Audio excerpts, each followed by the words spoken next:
Hannah, do you have any sort of insane trophy or award from your bodybuilding competition? Do you have a sword or something? Oh my God, I wish. No, I have two medals that like go around your neck, and then they gave me a little frame that said best in performance or like best in show. And it was like a vote from all the crowd, like people in the crowd. So that was a little surprise, but yeah, little trophies that I have on like a shelf. So Dude, that's super cool. So you have like a mini trophy room yeah, growing. it's over it's in the living room and it overlooks. So I sit on the couch and I just stare at it while I eat my ice cream. It's awesome. We got to have those things around us, I truly believe, to hype ourselves up. Like when we're kids, right? Our parents save like the multicolored ribbon that you get for the whatever competition at your school, and you live with those. And then we get older, and like I dug this out. This is a diploma from University of Oregon for my MBA. But I was like, I think I want to have that like around me just so I can see that. So has that given you some like oomph to your life, some more motivation, passion? Yeah, having be able to see it.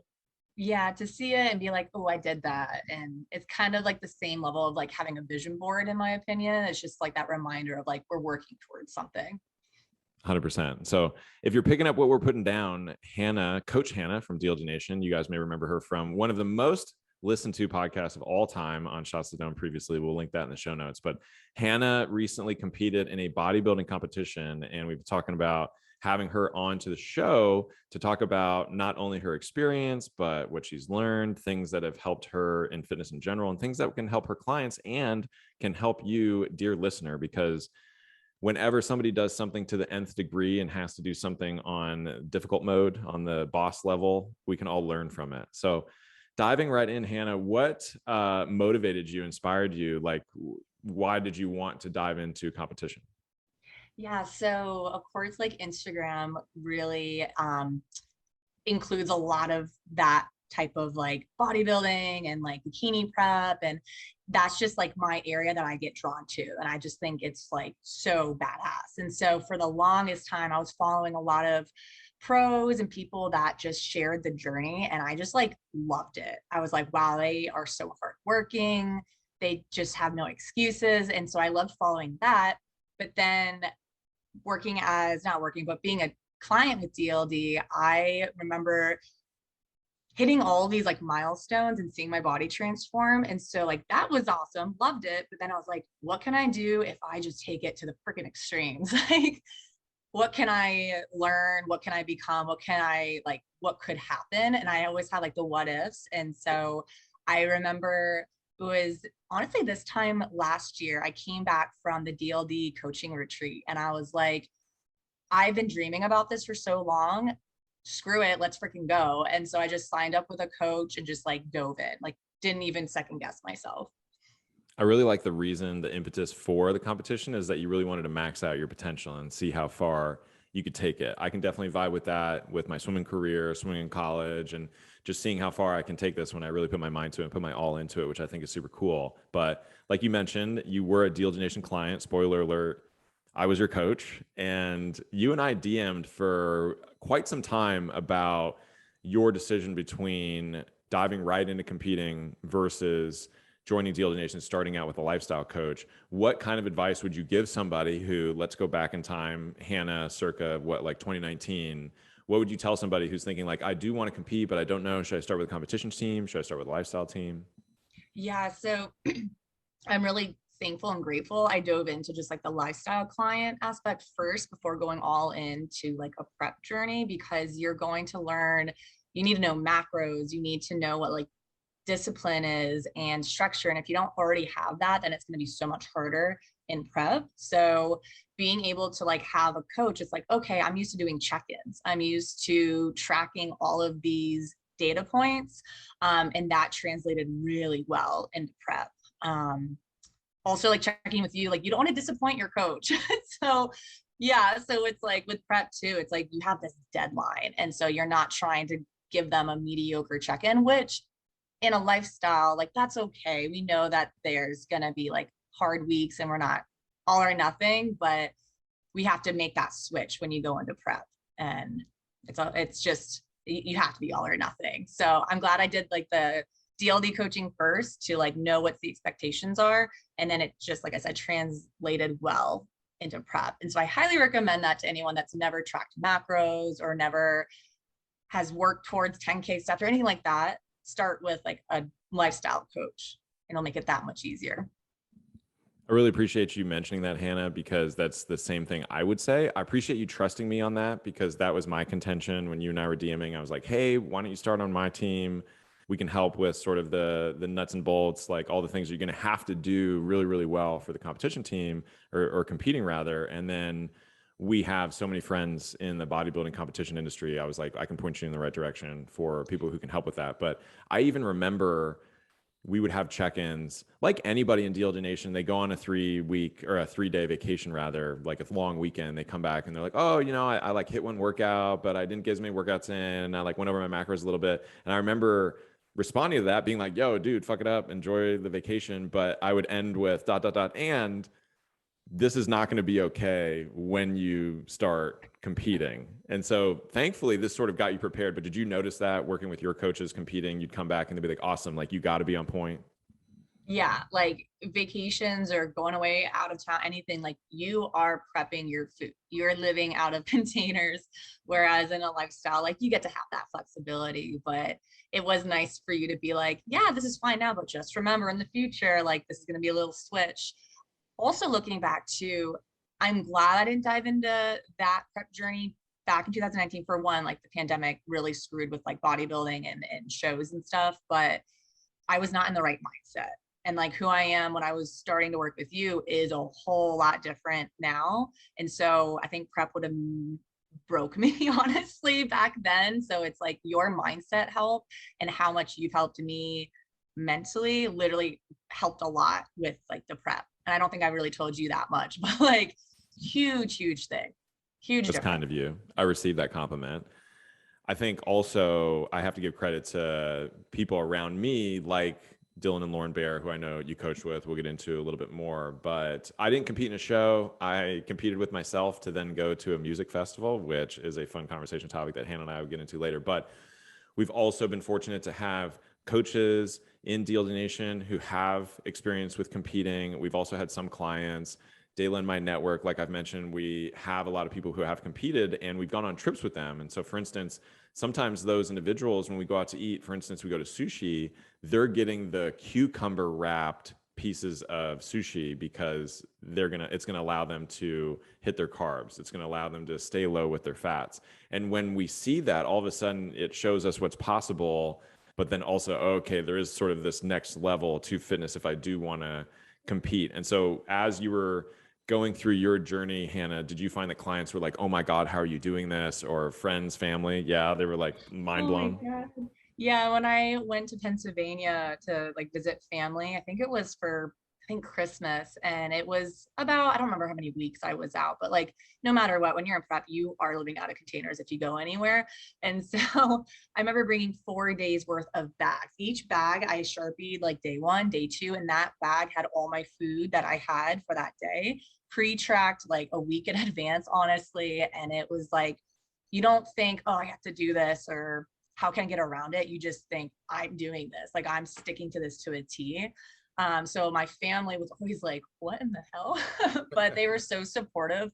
Friends, they just got it too. Like I went to weddings and brought my own food, and that was more of like a positive conversation because they're like, oh, why are you doing that? It's like, oh, I'm doing this. And it was like more of a positive thing. And I think I'm very lucky in that aspect because a lot of people in this type of journey, like it's not that easy, especially when you don't have that support system. So I'm very like grateful for that. But it's kind of funny eating like your pasta salad at like a wedding. People are like, you're not drinking? It's like, yes, I'm sober for the next 7 months. And people are like, oh, cool. It's like, yeah, don't ask questions. That's a crazy visual, and like how serious one has to be. Like you go to a wedding and you're bringing your own food. It could be in a movie. I see you like in the wedding party and the camera pans and everybody's drinking and you're like eating out of your Tupperware.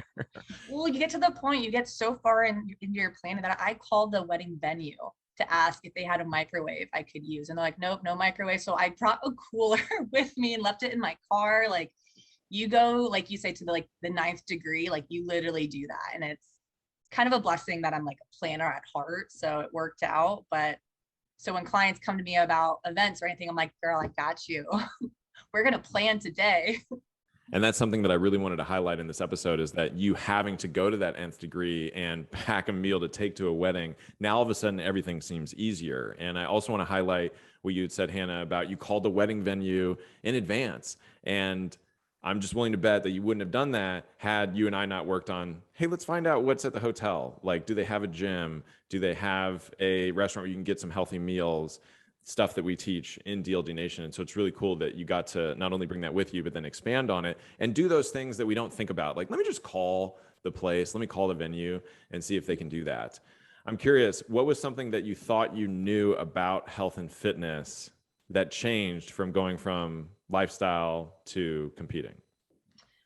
So this is tough. So I would say like you like abs year round is not a thing unless you're like insanely gifted and your genetics really love you. But it's, I guess like before competing, I knew that like it wasn't sustainable to have like the shreds year round. But then to actually go through that hard work to achieve it, it's like, holy shit, this is not sustainable. And if someone is doing that year round and I see that and I'm like, ooh, that's like dangerous. Like I'm worried about their hormones. I'm worried about their energy. Like there's so many more things that people don't notice. And so when you are on the other side of prep, you're like, oh no, like they're poor, like X, Y, and Z if they're like that year round. But then someone that's not familiar with the prep, they're probably like, ooh, good for her. She looks so good year round. So I used to be on that side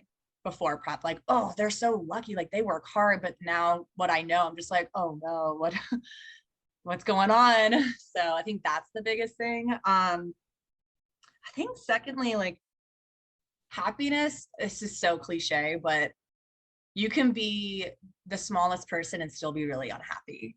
And so being happy with yourself, no matter like the size, the weight, like that, like you got to be happy with your body. Cause I was like the leanest thing ever. And I was still like feeling like I wasn't lean enough. And I was still like, oh, I'm not, like my glutes aren't coming in. I'm not conditioned enough. And of course that's me getting inside my head. And usually prep coaches are like, trust me, like you're good. But I was still like not thinking I was good enough. And so like having happiness where you're at currently, like that's the most important thing too. That's huge. And I really appreciate you mentioning it, Hannah, because it's a story I often tell, like jokingly with clients. And I may have said it to you when you and I were working together, where someone might say like, oh, I've lost 10, 15 pounds, but I'm really not like 100% happy with where I'm at. The story that I often tell is you can go to a bodybuilding show and you could talk to the person, like just speaking as a guy, you can talk to the guy who won the men's overall. And you go up to him and you're like, hey bro, like you crushed it. And they'll say like, oh, well, you know, like my ab here didn't really pop. And like, I didn't really bring my best like shoulder package. And you're just like, what are you talking about? Like you won or you placed, and you're still sort of picking yourself apart. To that point, I was having a conversation with my friend Brad Jensen, AKA Sober Bodybuilder, shout out to him. And he said from when he was using drugs to shredded on stage, that entire journey, he hated himself. Mm-hmm. And so he was like, if you're looking for the answer to be happy and be shredded, he was like, you're not going to find it. And thankfully, that process enlightened him. And as he was competing on stage, looking great, he was like, I still am beating myself up backstage. And he was like, okay, something's got to change. Like the answer isn't shredded equals happiness. You have to sort of be happy through it. And what's cool is you see people, and I'm sure you've had clients who lose 10, 15, 20 pounds, and they're like, you know what? I haven't hit my goal, but like, I'm confident taking my shirt off at the pool, or like, I don't care what I wear at the gym anymore. I love to see moments like that, hear moments like that. Yeah. And it kind of brought this idea to my head that like, even like at my leanest, I wasn't happy because I was so hungry. I was so exhausted. And it's like you can't win, you can't get it all, right? Like it's just so funny to like look back and be like, yeah, I remember telling a friend this once that like it was the best I ever looked, but the worst I ever felt. Ooh, and so and profound. It was just like, yeah, and it blew my mind to really like see that, because people were like, you look so great, but I look like a skeleton in the face of like, I'm not okay. But it's like it comes with the territory, and you embrace it. You have to do what you have to do. But it's crazy that people just like really idolize the look, but don't realize like the exhaustion is just unreal, but it's just what it is. What was a food that you loved that you had to stop eating completely and then for competing eventually and then bring it back? And I say that a little bit more context if you're listening. We're never going to restrict. Like if you're in DLDNation, we're never going to say you can't eat something. But again, when someone's competing, it may get to the point where that fun food or thing that someone really enjoys eating is just going to like wreck their macros for the day. And that's just like too hard. So I'm curious if there were any foods that you loved that you're like, oh my God, I had to make the sacrifice to compete, but like now I'm finally bringing it back. Yeah, it would be anything high in fat. So like An avocado. You're like, I've never been more grateful. no, actually what's so funny is that when you're so deep into prep that when things get so low that your diet's mostly whole foods. I was pretty much vegetarian, but also like eating chicken. But it's just so interesting how much whole foods I was eating. So like my fat intake was so low that I had to figure out where to get fats. So I ate a lot of avocados, a lot of peanut butter. But yeah, it's just interesting that you say avocados when I was like eating like an avocado a day. But my foods, yeah, it would be like red meat, for example. Red meat is really high, not really high in fat, but higher in fat than things like chicken breasts and whatever. And so I miss red meat, especially lamb. I love lamb. Funny story, this is probably like not maybe it's kind of funny, it's kind of gross, but I ate lamb right when I came back from my show because I loved it. I had lamb, cheese, wine, and it was the most pain I ever experienced. Drew almost had to carry me back to the car. It's one of those scenes where you lay down, you unbutton your pants. Like I had to take my bra off and I was like, I can't breathe. And he was like, Hannah, I never want to see that ever again. Like I never want to see you in that pain because he was like scarred. So you can tell that I didn't eat red meat. Yeah, just things high in fat, but then it's like you have to slowly ease back into it because your digestion is gonna like really dislike you. And that's something that not many people talk about, right? Is the aftercare of competing and getting the body back and eating more incrementally. But I kind of want to shift gears for a sec. I'm curious, and we talked a little bit about the things that helped you when you were my client in a lifestyle capacity that then helped you prep. What are some things that you learned while being a DLDNation client that helped you when you were in prep? Like, did you have those moments during prep where you're like, oh yeah, I learned this in DLD? Yeah, I guess it would be, I mean, I think coming from like a coaching background too, I like knew a lot of things that she was like telling me and like I didn't need a whole lot of explanation. But from what I learned being a DLD client was like one, being honest with your coach. Like you like it's so important to be honest with your tracking, your sodium levels, like bowel movements, like all of that is so important when in prep. So you share every little like detail with your prep coach because all of those details are gonna help create your peak week protocols. And that's the most important week. So the honesty, ask a lot of questions too, like not saying like push back on your coach, but really ask like, why are you doing this? Like soak up as much knowledge as possible. Like listen to all the podcasts. A thing that I learned with DLD that I did with my prep team is like really pour yourself into the community, like meet people, find people in your area. Like a lot of DLD clients, when I was a DLD client, like I got really close with them and some of them are like my best friends now. And what's so funny is that I did that with my prep team and I found a girl that was local and we're so tight now. And like, she's one of my like closest friends too. So that's what I tell my clients, like pour into this community because you'd really surprise yourself of like who can be your best friend in like a year, even if That's it's awesome. long distance. Oh, totally. And I think that's the benefit. Like you and I connected over Instagram and you were my client. We've met in person once, twice, we have a retreat coming up. So maybe 3 times, but I feel super duper close. I think you can say the same. And it's because of this great thing called technology, social media. If I'm on my soapbox, that's the positive social media because I know it can be negative, right? I also want to tease out and recognize what you said about learning along the way. And that takes asking questions. So for instance, when I was prepping LOL for the ACL Music Festival, I was working with my friend Jordan Duggar, shout out to Jordan. And I was doing the same thing because I'm like, this is cool. Like he's competed, he's coached competitors. I get insight, I get a peek into that world and to become a better version of myself as a coach, as a lifestyle coach. Like, how much can I learn from him? And so he would throw out a protocol, and then I'd just be like, hey man, like, what do you mean by this? Or like, why would you do this? And so he was really open and honest and sharing that knowledge. And I think that's the definition of a good coach, when they can explain like, hey, this is why we're doing it. This is what's going to help you. This is what's going to not. And then being open to that feedback. So it's super cool that you're able to bring that from lifestyle to prep. I have to imagine that there were takeaways from your fitness journey in competing that you could share with everybody else. So like, what's one thing maybe from your prep days? First off, timeout. Did you say on prep or in prep? In prep. Okay. There's two schools. Really? Some people say, yeah, like we have friends who always say they're on prep, and we're like, really, are you on it? So it's just hilarious. But what did you learn in prep, on prep, that's like a fitness takeaway that anyone can use in their lives? So I have like a bunch of ideas that people can take away, but then I have a bunch of ideas for people like in cuts, like little hacks that like my clients get earfuls of all the time. Really like the planning ahead. You're not gonna fail if you plan ahead. And if like, I don't know, it's just like so many things went not wrong, but just like last minute changes happened in my travels, but like because I was 10 steps ahead, I was not gonna fail. So like the planning really makes a difference. What else? Get enough sleep. That's gonna be straight up.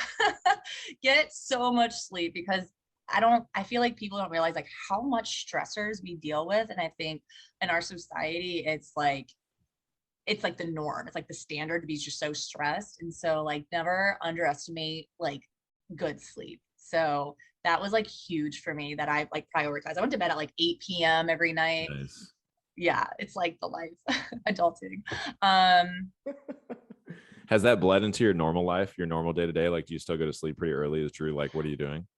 Yeah, he's like, Hannah, where'd you go? And I'm like over the blankets. I'm like, I'm in bed. No, it's easier in the winter time. As we know, it gets so dark early. But now that it's summer, like I want to go to bed by like 9, but the sun is still going down. And I'm like, this is really sad. Dayla hates that. She will complain to anybody listening.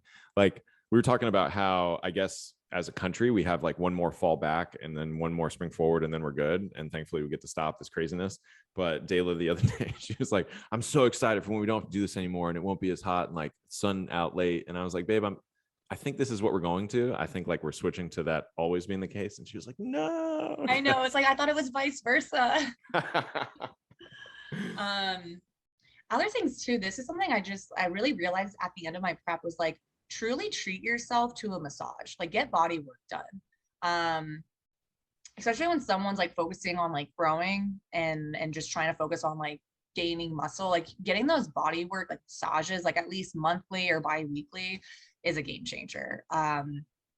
Especially for our mental health too. Again, we have so many like crazy stressors in our lives. Like give yourself that self-care, which of course self-care looks different for everybody, but like just do it, just invest in it. It's going to pay off. I'm going to co-sign on that one, because I get regular body work. The team who helped Dayla out with her rehab, we still go. I try to go on a monthly cadence, because it's not normal to sit in a car all the time. We take that as fact because we're born into it. But for humans to be sitting in a vehicle and driving around and having all these bumps, and sometimes we're sitting at a weird angle, like when you think about it, it's like, oh, this is going to have some ramifications on our body. Now you add on to it, I'm doing hard training, I'm in the gym, I'm pushing myself. We need to alleviate some of that pressure.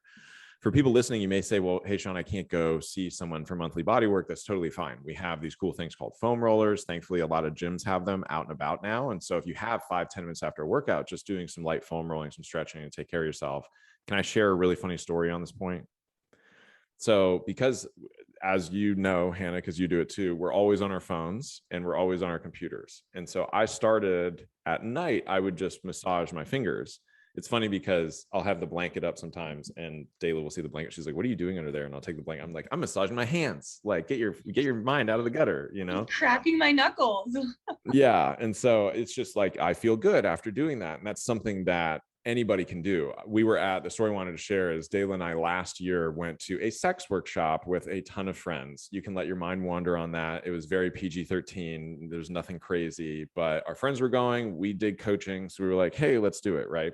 And so in the evening, maybe there's like 20 people. And so they had a couple exercises where people pair up, and for whatever reason, the probability, the odds makers had me and another guy connect for one of these exercises. And one person, the person in my role had to give the other person a massage. And you could tell, obviously there was like some friction and some tension and like, this is gonna be weird. So I was like, hey bro, do you work online? Like, do you do a lot of typing? Do you on your phone? He was like, oh man, all the time. And I asked, do you ever give yourself a hand massage? And he was like, no, what are you talking about? And I was like, all right, this is the massage that I'm going to give you. And so I sat there like someone who does like mani-pedis, and I just did what on his hand, what I do for me. And I just like shot the shit with him, like, where you from, all that stuff, and finish it out. And then we go around the room with the coach, and they're doing a check-in, and he immediately raised his hand. They're like, yeah, what's up? And he was like, I'm going to be honest, I wanted to tap out because I was like, how the hell am I going to do this with another guy? And then he was like, Sean over here enlightens me to something that he was like, I'm going to now do ongoing. Cause he was like, that felt great. I can do it myself. It was wonderful. And the reason why I bring that up is people sometimes forget, like, we can massage ourselves. Like, we can massage our hands, we can massage our legs. Like, you really get in the quad. If you have a partner, you can do it for each other. Like Dayla oftentimes be like, hey, I have a knot. Like, can you get in there? If you're able to get a Theragun or something similar, you can help out in that way. So I really appreciate you teasing out that's like, hey, let's make sure we're taking care of our body along the way. Mm-hmm. I love the story though. Like, good for you to pivot real quick. Like, dude, I got you. Like, maybe like a nail person real quick. That's awesome. I enjoy finding myself in funky situations and then getting myself out of those funky situations, because we typically learn, like, you competing, I would argue that's a funky situation. And so now you have that experience under your belt. So with that in mind, what were some of the hardest things, or what was the hardest thing about being in prep? And what was the easiest too? So the hardest thing I feel like is truly the exhaustion. Like, I can get up at 4 a.m. every day and go to the gym. I can plan my food 10 days in advance. Like, none of that is difficult. It's just like that feeling of just like, I'm low calorie, I'm doing an hour of cardio a day, I'm training almost 6-7 times a week. And I never experienced that type of like, I always say this to Drew, and he always like laughs at me now. He's like, Hannah, you're walking through sludge. Like, I always told him, I feel like I'm walking through sludge. Like, I can't move my legs. It's just like I would cling on to carts walking around like the grocery store. Like I could not move. And so I think that was the hardest part. And you have to be very picky with your mental energy, emotional energy, and truly your physical energy, because if like my friends are like, hey, we're going to go out, we're going to do X, Y, and Z, maybe depending on where I was in prep, I was like, there's no way in hell that I'm going to be going out. Like, I don't have that energy. So you have to like really bargain with your energy. So I think the exhaustion, it was just painful. I remember there's moments that you look back and you're like, oh, I want to do it again. Like, I miss like that lean body. And then I will swipe over to a photo and I have a selfie 4 weeks out. And I remember I was like, Hannah, this is the hardest day you've ever experienced in prep. I took a selfie to document it. And I look back at it and I'm like, I don't recognize her. Like, you can just see the pure, like, oh my God.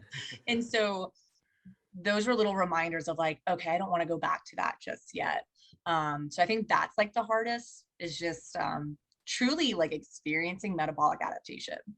It's so wild because you don't feel hunger, you just feel the energy drop. Like, you never feel that hunger because you know that your hormones are like adjusting because you're, not eating a lot. So it's wild to like teach it and like know about it, but then experience it. It was hard.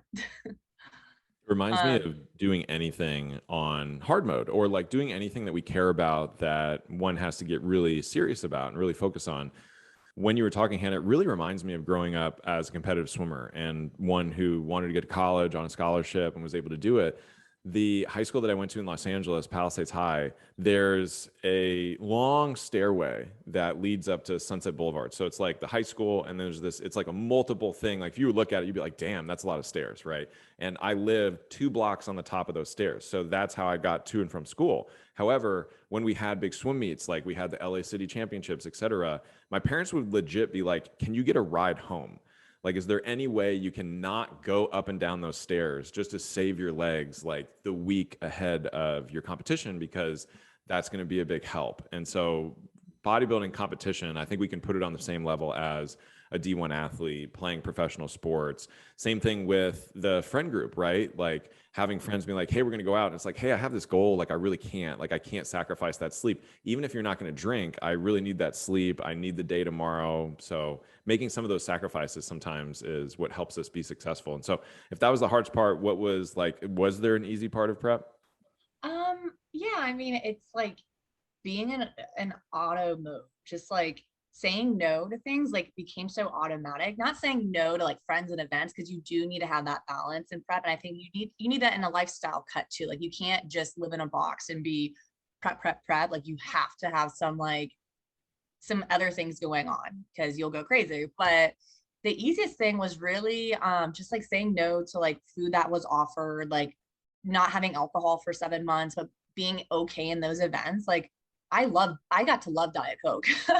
um, and it's just like the more that you like say no to like honor your goals, like that discipline muscle gets so damn strong. It was just automatic. No, don't even have to think about it. So like that became very easy. And so coming out of prep, it was still like kind of automatic in a way. I was like, wait, no, I'm allowed to have some of like Drew's food and stuff like that. And something I try to explain to my clients where they are, let's say in a social event, they want to say no and stick to their goals. I'm like, just try it once. You're going to feel so good.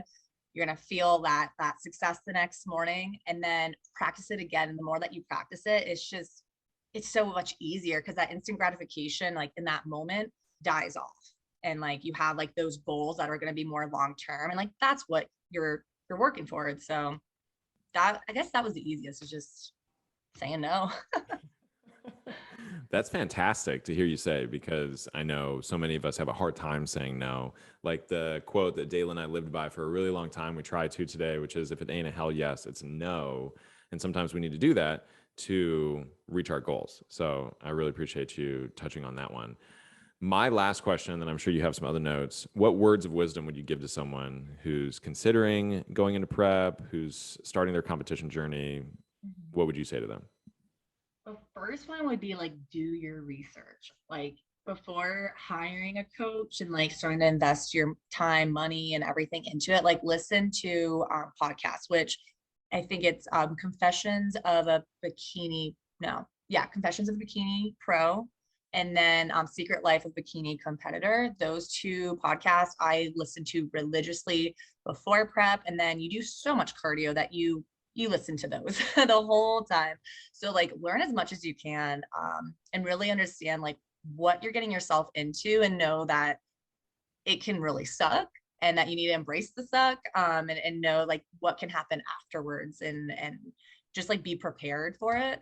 And then researching the coaching teams, like really find people that you like dig and like you vibe with, and also like talk to previous clients and current clients to really get like that honest like feedback.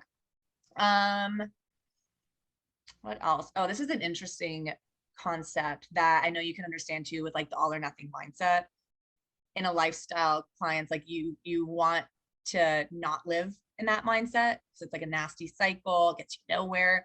But in prep, you have to be all or nothing, and you want to kind of like tackle that in the beginning. Like there might be some mess ups here and there with macros, but like do that early on and then get on it.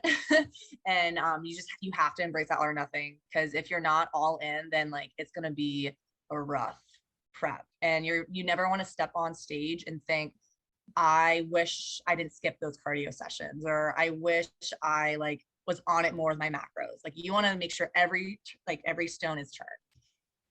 As you were talking about that, Hannah, as far as the all or nothing mindset, I truly believe, and there's a great quote. It's LOL. It's in my book because it's attributed to this guy named Goethe, and it was a quote in my parents' bathroom for my dad because he really liked it.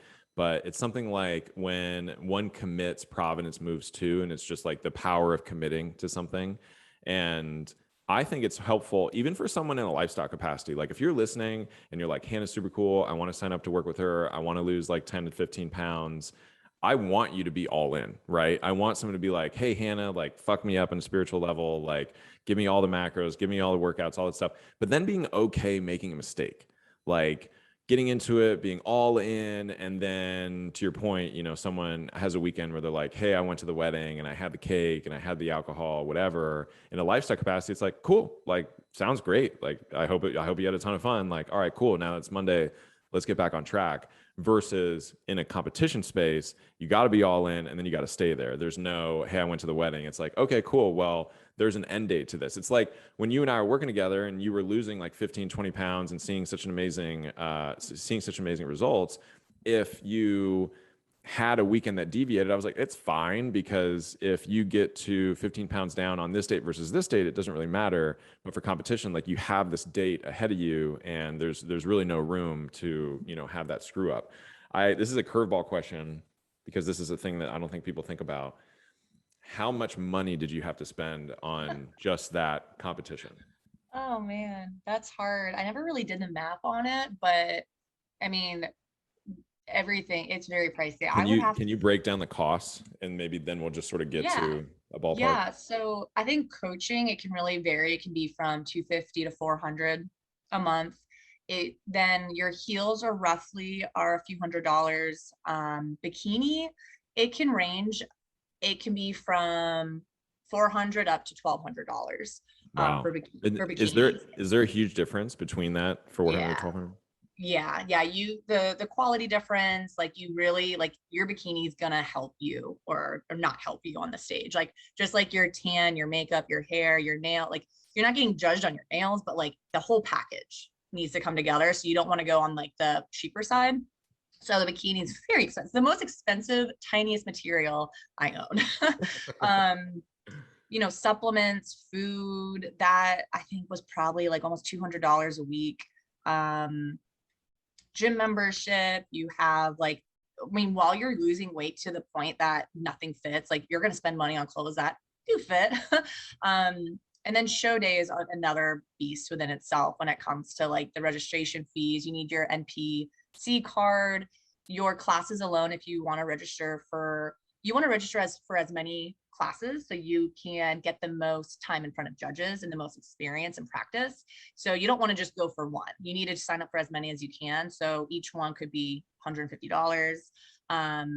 Hair, makeup, tan, like, they all have a price tag. So it's like, if you want to go into a prep, like, I would say have some savings set aside so it's not too much of a punch to the gut. So, but yeah, it's like, now looking back, it was such like an amazing experience though, where of course it has its pros and cons, but like, the hardest weeks pay off when you step on stage and those lights are on you. It's just like, I remember crying afterwards, at the same time crying into my burger. I was so happy. But like, it's just an incredible experience, to like have it all pay off.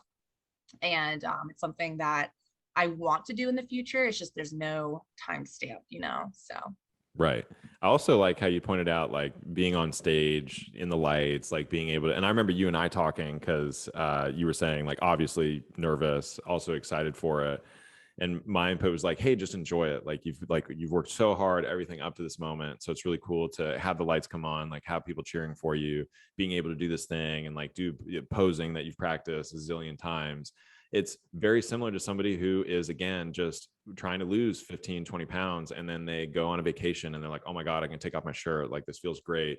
And they really enjoy it. Or they have friends and family being like, oh, wow, like, I know you've been on this fitness journey. Wow, you look great. And those moments, while we're not looking for external validation, we're not looking for people cheering for us, they really resonate. I also want to shout you out because, go for it, and then I'll shout you out. Oh, yeah, I was gonna say, like, another takeaway is like, if someone wants to go into prep, like, do it for you. Do not do it for validation. Like, do not, like, I shared a lot of my prep just because I wish more competitors would share the shitty side of it. Like, I wish people were more open about it. And that's what I try to really like embody, I guess, through my prep. But make sure like you have the right reasons to do it. And like, the thing about stepping on stage and having those lights, it's like, the biggest thing I learned through those podcasts was like, at that point, the hard work is over. You can't do anything else. So like, show day, have fun, play happy music. Like, I kept telling myself the entire day when I woke up at like 3 a.m, I was like, is about fun. like there's nothing else I can do to change my whole package that I'm bringing. So that was like the best advice is like dance it out in the back, have fun, meet competitors, like don't be snarky and weird, like be happy because everyone back there went through the trenches with you, honestly. So that's super cool. I appreciate you mentioning that. I also want to shout you out because it was hyper motivating to watch your stories and as you were getting really, really close to competition day, the foods that you were picking out. Like it even impacted me, Hannah, to the point where I was like, okay, if I'm getting bored with this one food, I can surely go to the grocery store, do some hunting and pecking, and like find something that's going to work. It's something that we teach, right? As far as being an informed consumer, checking nutrition facts, you had to do that to the nth degree. And what's really cool is you were documenting your journey. And so I got to see a lot of the stuff that you were buying that was like, okay, this is going to be super low in carbs, super low in fat, high in protein, but it's not going to be the worst to eat. So I appreciate that. I appreciate you sharing your journey. I do want to turn now to another fun conversation around our shared love of EDM and festivals, all that good stuff. And so what do you have a festival on the horizon? I kind of know the answer to this a little bit because you and I were talking about it before recording and the lead up to this episode, but do you have like some stuff that you and Drew are getting into, something on the calendar? So funny. Drew does not like EDM music. He's had some terrible experiences just like not being able to handle like drinking or anything. It's just not his scene. So he happily says, Hannah, you do you. So it's like my little thing that I get to experience with friends. And he's like, Hannah, like be safe, go have fun. So since I moved down to North Carolina, there's not a whole lot of like festivals, but there's going to be one in Charlotte called Breakaway. Going to be September 30th, I think. It's just me and some friends are going to go just for one day, just because it's like Sullivan King and Millennium and like just like so excited. But you know, it's hard to like not have all these festivals lined up because this year's been like wedding after wedding. But wedding season and then festival season. I'm trying to see if my friend James Manley, aka Not a DJ, I want to say he's going to Breakaway or he's going to be spinning at Breakaway. So if he is, you're going, you got to keep an eye out for him. Like, yeah. Shout out to James. He's a newer DJ, so I imagine he's going to be on earlier. Not as many people there, so you could probably go and be like, "I work with Sean." Yeah, I'm friends with Sean. Let's be friends. Yes, yeah, exactly. Give you a choice on what you're going to play. What's your like rave or festival fit? And the reason why I ask that is I'm very tactical, and I've learned there's definitely like I used to be a jersey bro and wear like really unique jerseys, and now I'm the guy who has the Camelback and the wipes for Dayla and all the girls and like the towel to wipe off sweat. And so like what's your go-to? So you're the rave dad. I very much am. Yes. Yeah. That's I so I I fell into the position because okay, the first ACL I went to, I wore a jersey, but I wore freaking sandals and I didn't have a water bottle with me. Yes, Hannah's oh. face. Yeah. So I learned very quickly because I was wrecked for the next week. And then I started to bring like a string bag that had a water bottle that was maybe like 24 to 40 ounces. And then I was like, okay, this isn't going to work because it's, you get to 8, 9 p.m., you're at the main stage or whatever, and you can't move and you're out of water. And so I finally saw other people wearing camelbacks and I was like, I'm just going to commit. Like I even had friends that I would tell them like, hey, I highly recommend that you do this, especially for festivals in Texas because it's super hot. And they would say, a lot of the guys would be like, bro, I don't want to be that guy. I'm like, there's a lot of coolness about being that guy. And like, you have safety in terms of having your water, like no matter what. And so I have been able to convert some people into the rave dad. The Camelback is a no-brainer. Like since I've been going to festivals since like 2000, like after I graduated college, that's when I could actually afford going to festivals. But like the Camelback has always been a thing. I actually have the Vibration Nice. brand, which is more like ravey like. You never go to a festival without a Camelback. Like whoever's listening, like don't you dare go into those festivals without something because you got to have that water. Whether you're drinking, doing other things, like I don't care. It's hot when you're a sardine in those crowds. What am I when I festival, when I read? I wear like I don't wear tennis shoes. I'm that person that wears like combat boots and then I'm crying the whole time in pain. It goes great with like outfits. Like it matches well with outfits, but like I have my whole foot like wrapped in band-aids. I like pretty much like screwed my feet up when I was at Ultra a few years ago, but yeah, like combat boots, the Camelback, always need like the handheld fans. Shout out to that. You bringing that to the retreat. in Oh yeah. Texas too, because it's the surface of the sun. So I'm glad you're bringing it. Yeah, I'm very excited. But I don't know. It's funny like seeing the rave wear these days. It's just like I don't have that much like brain capacity to put outfits together. It's just like I don't know. I see the younger people getting into it. I'm like, y'all look great, but like I just can't. I'm just here to vibe. Right. It's more function over form. Because I think when one's younger, you like want to look and dressed up, and then you're dead and your feet hurt and you're super thirsty. Versus you get older and you're like, I'm just going to be comfortable and be able to persist. And it's more of an endurance test. And also like I'm sure you like notice this, but like as like females, there's certain outfits that I'm like, how are you jumping and you're not in pain? Like there's just like certain tops. I'm like, how is everything secure? Like, how is that okay? Like, I just have so many questions. And I'm like, I'm the one like jumping and head banging. And there's just some things that are very questionable, but like you do you, I support everyone. Like plur, is that what it's called? That's Yes. kind of dying, but like we need to bring it back. It's But dying. I don't No, know. say I it isn't so. I had some friends that went to EDC Las Vegas, and they said that it was like influencers left and right, just like Mhm. not plur whatsoever. So that kind of breaks my heart. But Also, for those listening, plur means, or it's an acronym for peace, love, unity, respect. There's a really cool handshake there that one can get candy with a K, which is what ravers will wear around their wrists. If you see people have a gang of bracelets, yeah, they're probably part of the plur scene. They're candy kids.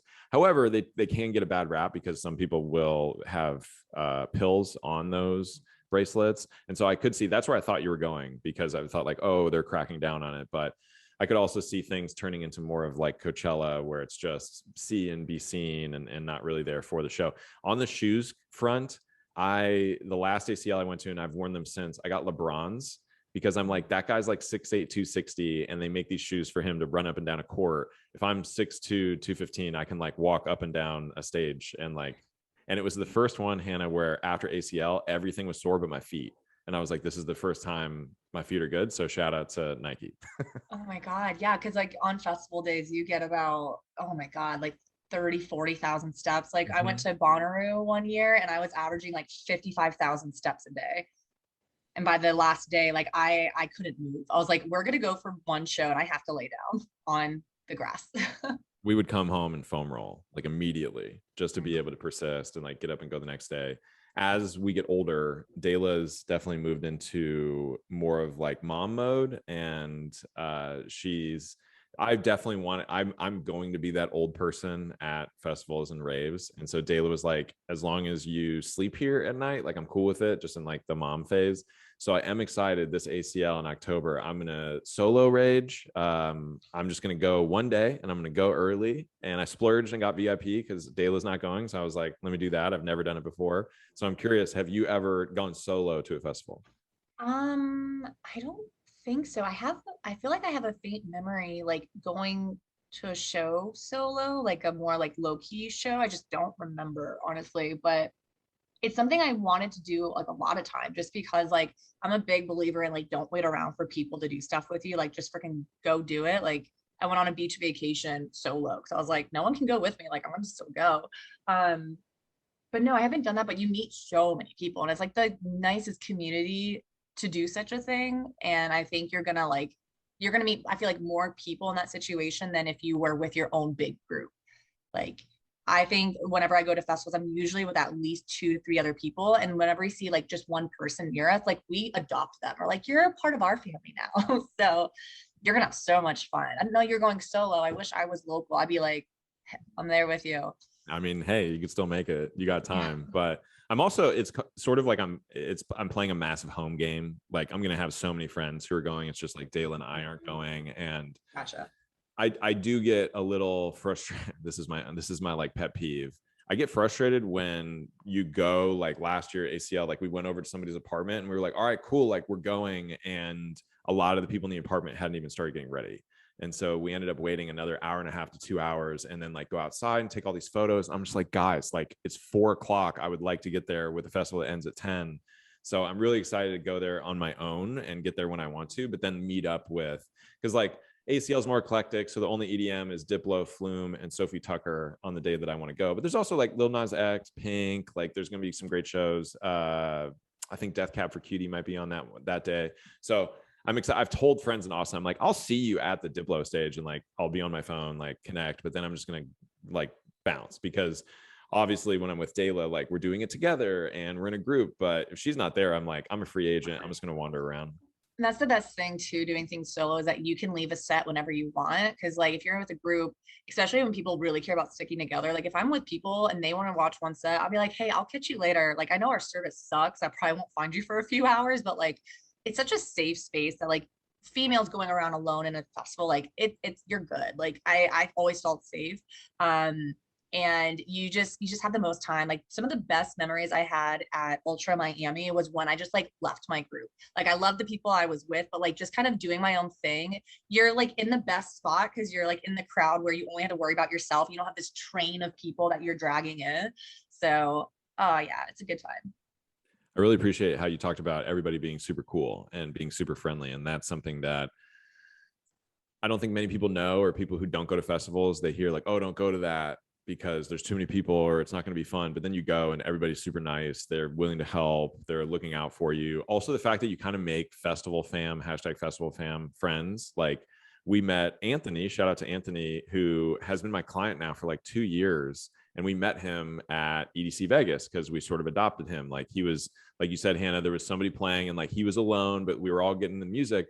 And then it was a set change, and we were like, hey bro, like what's your name, da, da, da. And then he was like, yeah, to be honest, like I lost my group, I'm at a festival with 100,000 people. And he was like, can I just like roll around with you all, you seem cool. And I have pictures with him from late into the night, and then he became a client, which is super cool. And he saw an amazing transformation. Also, pro tip, when you're texting at a festival, because like Hannah said, the connectivity is going to suck, include the time that you text.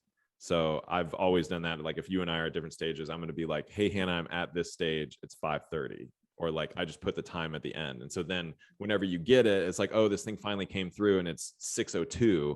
Like, oh, well, I know where Sean was 30 minutes ago, or he said he's going to be at this place at this time. And so that'll help me out versus you have no idea when someone sent a text. Yeah. Or especially when they're like, I'm by this totem. And then you finally get to that totem and it's like 30 minutes later, like, I'm not there anymore. It's like, I just dug through this crowd to get to this insane totem. Like, yeah. And also just the fact that it's like other people's totems. So a lot of times you'll tell somebody like, hey, I'm at this place. And then they come and they're like, they're not there. And like, oh, sorry, the guy with the totem moved.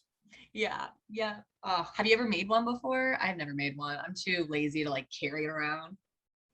So yes, it was like low key. It was more so just my idea, and then I helped the person come up with it. But we were trying to find something that wasn't as labor intensive, and so we we used a telescoping bike flag, like a telescopic bike flag, and then we replaced the flag on the top with a laminated sign, and then we bought LED lights that plugged in. So we ran the LED lights up the telescoping thing around the poster board that was laminated, and then back down, and it could flash. It could be, you know, like just on.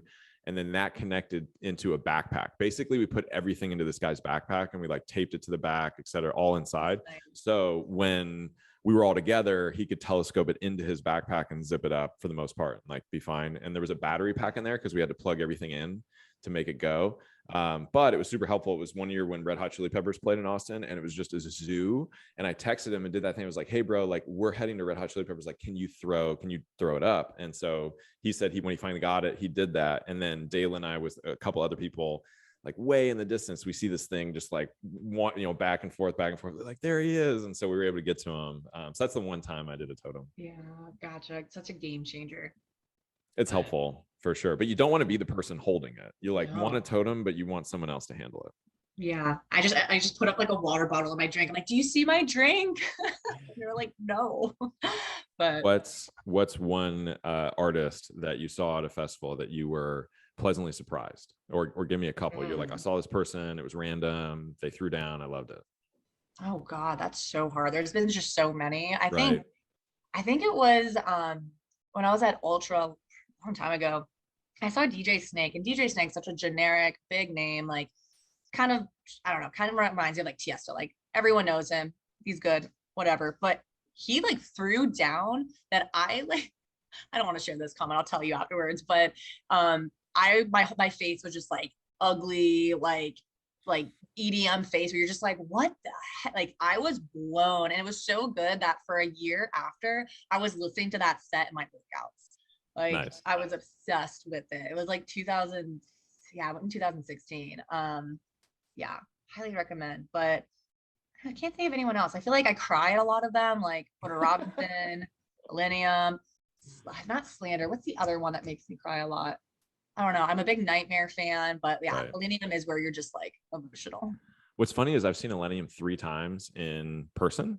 I saw him at ACL and then twice in Vegas, once at one of the clubs there. And it was very much like the emotional and like, I hate to say it, but sometimes where I sort of like checked out and I'm like, I'm going to talk to people and be on my phone for a sec. But there was one at EDC Vegas and it was like our top 3. And it was like, we didn't expect it at all. He threw down, it went super hard. And we're like, oh my God, this is great.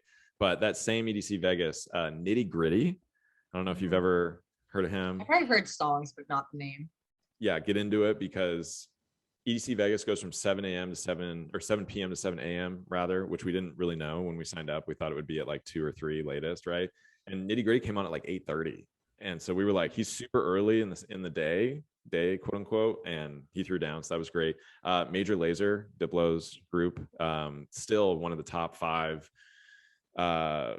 shows or sets rather that we saw at ACL, and it was here in Austin, and he brought out the University of Texas cheerleading squad, he brought out the marching band, and he brought out the mascot in like the suit, not like the actual Longhorn, but that. And we were just like, this is a freaking party, like, yeah. And so I'm really hyped to see him again at ACL. Love it. It's so funny. You can see these people like over and over again, but it's still just so good. Because of course they like change it up a little bit, but it's just like I feel like I attach a lot of memories and emotions to different songs. And so when I hear those songs, but then you get all the other stimuli of like the lights, the lasers, the fireworks, the energy in the crowd, and it just like intensifies those emotions even more. And so that's why my friends are always like, Hannah, are you okay? I'm just like, no, this is amazing. It's like, Totally. I just love it. I just miss it so much because it's just such a busy year that, like EDC Orlando is on my books. Of course, I want to do Tomorrowland, but it's just like the planning, and then like flights are so expensive, and it's just not in the to-do list right now. I know it's part of like growing up, I think, but then it's sort of picking and choosing our spots and being like, oh, I really want to prioritize like this one thing. Like we're really lucky that ACL is playing a home game. So it's like, okay, I can really activate around that. That's going to be super easy and I'll mark it off my calendar. But yeah, gone are the days where, oh my God, this person's in town on Wednesday night. Like, let me go do that.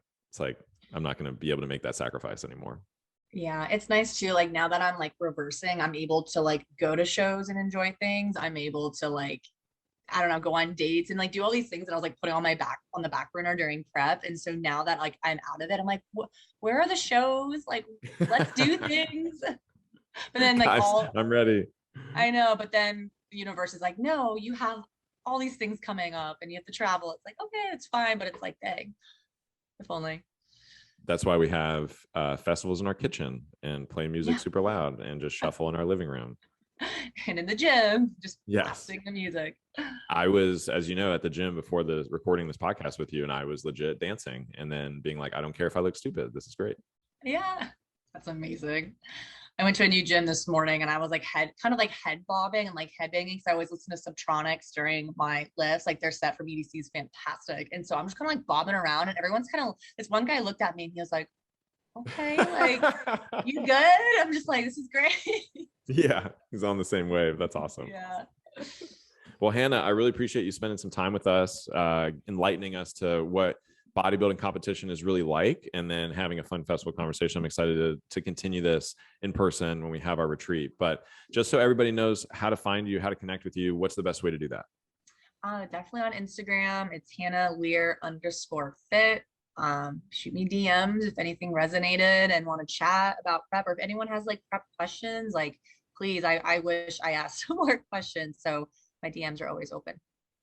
And if you want to hire Hannah as your coach, click the link in the show notes to apply to work with DLDNation. And when you do, ask to work with Hannah. Hannah, thanks for being on the show. I really appreciate you. Thank you. It's the best.